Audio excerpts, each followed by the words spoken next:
Hello friends, this is Harvinder Singh and welcome to the YouTube channel learn with Harvinder sir. और इस video में हम करेंगे 10वीं कक्षा की साहित्य माला पुस्तक में से डॉक्टर बलबीर सिंह जी की लिखी वार्तक लेख जिसका नाम है प्रार्थना।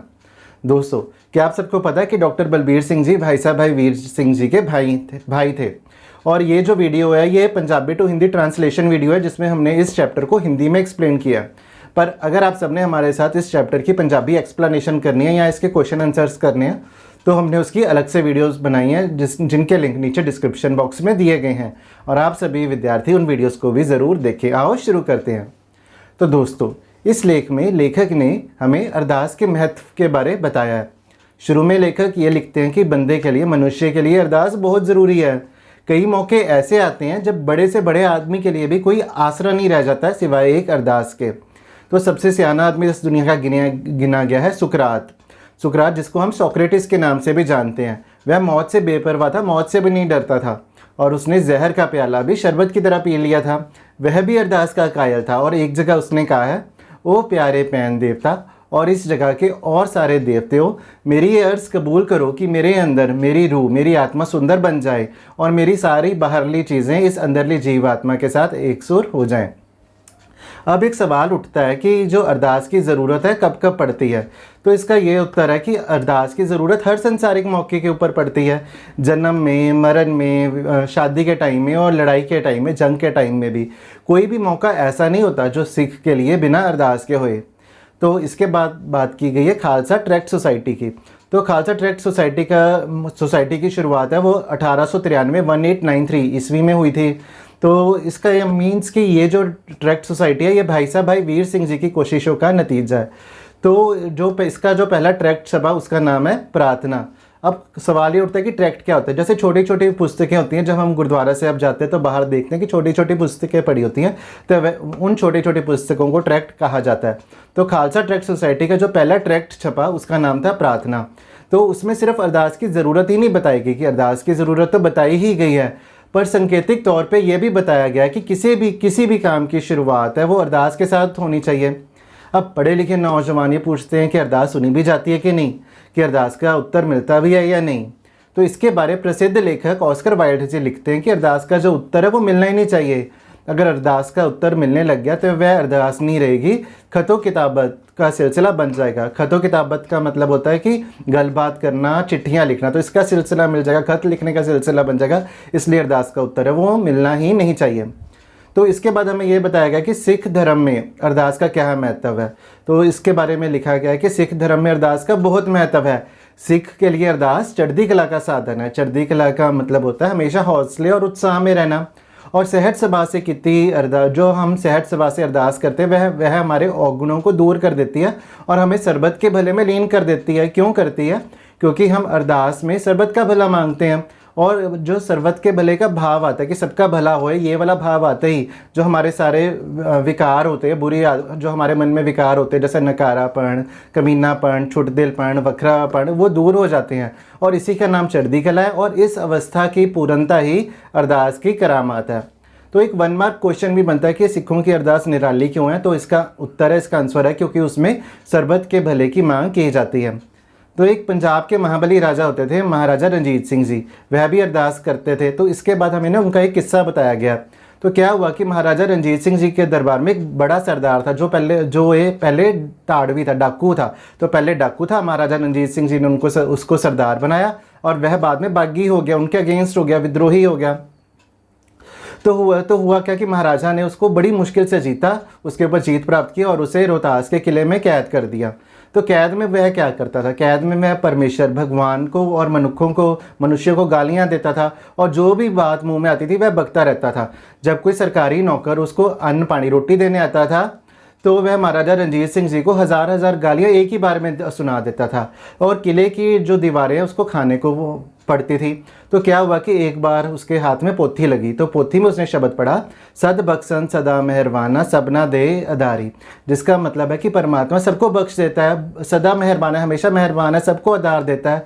तो उसके मन में ये विचार आता है कि परमेश्वर, परमात्मा, जिसको मैं एक डरावना भूत समझता था, कितना ज़्यादा कृपालु है, हमेशा बख्श देता है, सबको आसरा देता है, क्या मैं उसकी छाया के नीचे नहीं आ सकता? तब वह प्रार्थना करने लगा, अरदास करने लगा। क्या अरदास करने लगा? हे अकाल पुरख, मैंने अपनी जवानी में कई बेदोषों को मारा, कई स्त्रियों को विधवा किया और कई बच्चों को अनाथ किया। तेरी सृष्टि को मैंने बहुत दुख दिया और आखिर में जो महाराजा रणजीत सिंह है, जिन्होंने मुझे डाकू से सरदार बनाया, मैं उनका दुश्मन हो गया। हे पिता, मेरे से ये बड़ा पापी ही कोई नहीं। मैं नर्क के जोग हूँ, पर आप बख्शिन दो, आप बख्शनहार हो, आप मुझे भी बख्श दो। तो वह परमात्मा से ये अरदास करने लगा। फिर उसने पोथी में एक शब्द पढ़ा। शब्द में क्या लिखा था? जाको मुश्किल अत बने टोई कोई ना दे, जिसका मतलब है कि जिसको मुश्किल आ जाए और उसका कोई सहारा ना हो, उसको कोई सहारा ना दे। लागू हुए दुश्मना साग पज खले, तो जब दुश्मन हावी हो जाए और साथी और रिश्तेदार है वो भी भाग जाएं। सब वो पज्जे आसरा चुके सब असराओ, जब सारे आसरे छूट जाएं। चित्त आवे उस पारब्रह्म लगे ना तत्ती वाव, जब वह मनुष्य परमेश्वर को याद करता है, परमेश्वर को चित्ते करता है, तब उसको तत्ती वाव भी नहीं लगती, उसका बाल भी वांका नहीं होता। और अरदास करने से और शब्द पढ़ने से क्या हुआ? शब्द पढ़ने से, अरदास करने से उसका मन शांत हो गया।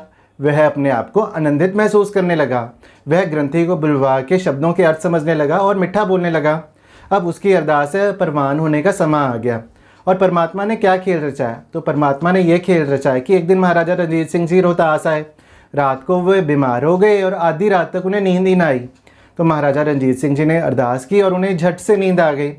तो सुबह उठ के भगवान के वाहिगुरु के धन्यवाद वजह उन्होंने किसी भारी कैदी को छोड़ने का मन बनाया। वजीर ध्यान सिंह जी के साथ सलाह की और उस डाकू की सज़ा माफ़ करने का फैसला किया। अब कैदी को महाराजा रणजीत सिंह जी के सामने पेश किया गया। तो जब कैदी को पेश किया गया महाराजा रणजीत सिंह जी के सामने, तो महाराजा रणजीत सिंह जी ने उससे पूछा, क्यों भाई, अभी सीधा हुआ कि नहीं? तो उस कैदी ने कहा कि महाराज, आप जी की कृपा से मैं डाकू से सरदार बना और आप जी की ही कैद में मैं परमेश्वर के प्रेम से जानू हुआ कि मैं परमेश्वर के प्रेम को जान पाया। अब मुझे सच्ची खुशी प्राप्त है और जो मेरा मन है वह वाहिगुरु के प्रेम में मगन है। इस कैद में से भगवान की, परमात्मा की बेअंत कृपा से ही मेरी रिहाई हुई है। अब भगवान ही मुझे इस महापौजल का अर्थ होता है मतलब कि पवजल का मतलब होता है संसार समुंदर, कि परमात्मा ने ही मुझे इस संसार समुंदर से छुटकारा बख्शना है। तो महाराजा रणजीत सिंह जी उसकी बातों से बहुत खुश हुए और उसको सरदारी देने लगे, पर उसने मना कर दिया। तो इसके बाद लेखक हमें यह कहते हैं कि किसी मनुष्य की, किसी मनमुख की, जो मनमुख बंदे होते हैं जो भगवान को नहीं मानते, उनकी बातों का ये विश्वास ना करो कि प्रार्थना करना, अरदास करनी व्यर्थ है। इस बात को हमेशा याद रखो कि रब हमारा दयालु पिता है और हम भूलनहार हैं, उसके बच्चे हैं, हम उसके पुत्र हैं। और इसके बाद लिखा है, जैसा बालक पाए सुबाई लख अपराध कमावे। जैसे कोई बालक होता है या पुत्र होता है, वह लाखों पाप करता है। कर उपदेश चिड़के बो पाती बोहड़ पिता गल लावे। पर पिता रूपी परमेश्वर है, उसे गुस्सा भी होता है और पर उसे गाल से भी लगाता है, उसे गले से भी लगाता है। और उसके बाद क्या गया कि परमेश्वर है, वह भी हमें प्रेम करता है। भगवान भी, परमात्मा भी हमें प्यार करते हैं और परमात्मा को प्राप्त करने की कुंजी परमात्मा से प्रेम करना ही है। तो श्री गुरु गोबिंद सिंह जी का भी वाक्य है, साच कहूँ सुन लेहो सबे, जिन प्रेम कियो तिन ही प्रभु पायो। तो जिसका ये मतलब है कि मैं सच कह रहा हूँ, सभी लोग सुन लो कि जो भगवान से, जो रब से प्रेम करते हैं, वही रब को पा सकते हैं। और अंत में लेखक यह लिखते हैं कि ये दुनिया थोड़े दिन है, अंत में सबने परमेश्वर की दरगाह में जाना है, जहाँ हमारे बुरे और भले कामों का निस्तारा होना है। तो या तो हमें उन कामों के अकॉर्डिंगली या तो हमें हमेशा के लिए खुशी मिलनी है या 84 लाख जुन्नों का नर्क मिलना है। तो भला इसी में ही है कि उस पापी वांग, उस डाकू वांग कि इसी जन्म में ही अपने जो पाप है वो वह परमात्मा से बख्शा लिए जाएं और भजन रूपी खेप लद लिए जाए। तो खेप क्या होता है कि एक जगह से दूसरी जगह लाद के ले जाने वाला सामान। और जब हम इस जगह से दूसरी जगह जाएंगे, इस दुनिया से परमेश्वर की दुनिया में जाएंगे, तो हम अपने साथ क्या ले जाएंगे? कोई रुपया, पैसा, धन दौलत तो लेके नहीं जाएंगे। हम लेके जाएंगे नाम सिमरन, भजन रूपी खेप। जो हमने नाम सिमरन किया होगा, परमात्मा का नाम जपा होगा, जो बाणी पढ़ी होगी, वही हमारे साथ जाएगा। तो हमें नाम सिमरन करते रहना चाहिए। जगत में जो अपना विहार है वह शुद्ध रखना चाहिए। मन परमात्मा की तरफ, करतार की तरफ लगा लेना चाहिए और सदा ही प्रार्थना, अरदास करते रहना चाहिए। तो दोस्तों, ये था पाठ प्रार्थना। मुझे पूरी उम्मीद है कि आप सबको ये पाठ बहुत ही अच्छी तरह से समझ आ गया होगा। अगले वीडियो में हम इसके प्रश्न उत्तर करेंगे। उस वीडियो का लिंक नीचे डिस्क्रिप्शन बॉक्स में भी दिया गया है और आप सभी की स्क्रीन के सामने भी आ रहा है। अब दें अपने अध्यापक सरदार हरविंदर सिंह को इजाज़त। सत श्री अकाल।